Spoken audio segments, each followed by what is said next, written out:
By now, everyone has seen and heard about the devastating wildfires that have hit Southern California. While the crisis is ongoing, many Americans wonder how to help their fellow citizens on the West Coast. Veteran-led nonprofit Team Rubicon has been on the ground in LA and counties to aid survivors. Joining us from the headquarters in Los Angeles is CEO Art Dela Cruz. Good morning, Art. How are you? I'm doing fine, and good morning, James. Good morning. Art, give us specifics on what Team Rubicon has been doing and is ready to do in LA. Yeah, as a veteran-led humanitarian organization, we've been helping LA before, during, and after disasters and crises. Obviously with these massive fires, law enforcement, firefighters from across the country are doing amazing work in containment. And what Team Rubicon has been doing is we're using the skills, experience, and education that military veterans have to augment, and supplement, these incredible tasks that each of these agencies have. We've been working points of distribution. We've been removing debris in areas that weren't impacted by fires, but did see downed trees and, debris inside of these roadways. And currently, we're helping with the access points, joining California National Guard, sheriffs, and law enforcement, ensuring that the survivors who are returning are getting the information they need to stay safe and understand the process ahead of them. Art, you're right, because the military knows best about supply chains and events like this. They do. Now, you have many veterans, including yourself and Team Rubicon. What skills do they bring to disaster relief efforts? Yeah, I like to think of a military veteran not as a soldier or a pilot or a logistician. They're a graduate of a really unique school, the school of the Marine Corps, Navy, Air Force, Coast Guard. And in going through that school, they have really, amazing ability to demonstrate leadership, to make decisions, to run organizations, to keep people safe, to adhere to processes that are really critical in disasters. Our founder, Jake Wood, actually, had this revelation 15 years ago when he looked at this disaster in Haiti and said, "This reminds me of my time in Iraq and Afghanistan." And veterans now numbering 180,000 volunteers, of which 50% are veterans, say, "I'm ready to help in a disaster." Now, why is it crucial for Team Rubicon for volunteers to ease the burden for first responders? Yeah, you can imagine these first responders on day 9 or 10. They're exhausted. They've been working, for tons of 20, sometimes 20 hours a day, even more than that. And the tasks keep, going up. And what they have to concentrate on is the best application of their expert and skills. What can they uniquely do? And we have roles that we can help them with. And that's where we alleviate their ability to either allow them to rest, which is incredibly important for them to be at their best and perform in those moments instead of being distracted by these other things.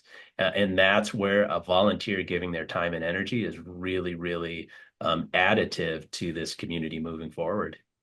Now, what are the next steps in this response? Yeah, they're going to be varied and they're going to change. But typically in a disaster, the first piece is, particularly for a fire, is they're going to have to, start the recovery process.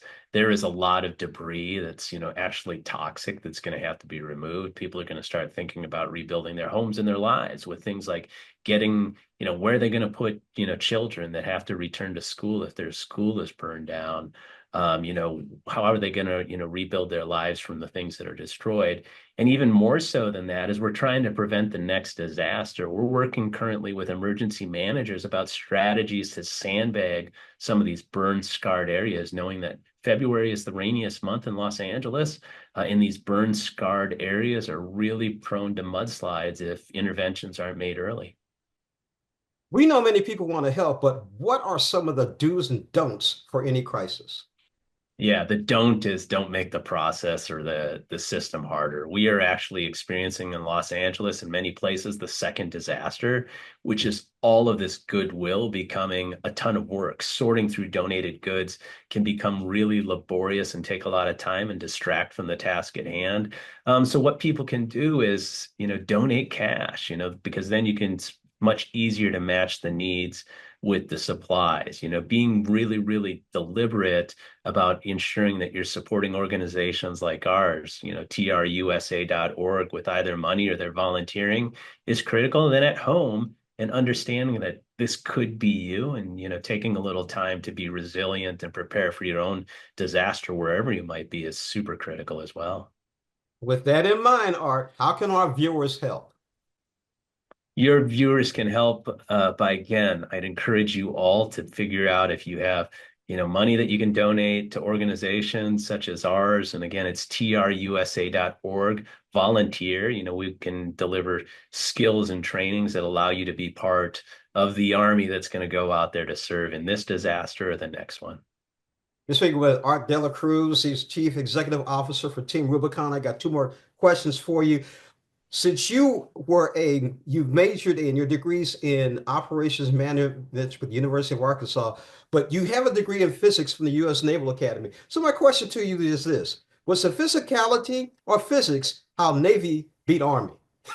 You know what that was? That was grit, tenacity, and just being better on the field. Go Navy, beat Army. There you go. One last question I got to ask you is one more time. Did you enjoy Top Gun Maverick? Because you were at Top Gun as an instructor. It's funny. I am actually, my brother and I were the first brothers to ever be Top Gun instructors. And he's actually 9 years younger than me. So I was kind of, the original Top Gun, and he was, Top Gun Maverick. And I really, really enjoyed it. I found myself the first viewing a little bit critical of everything that was happening. And then I saw my four kids smiling, really, really enjoying it. And I said, okay, that was well done. Definitely. All right. Thank you so much for joining us on Morning Blend, talking about Team Rubicon and having a little fun. Thank you. Thanks for having me. All right.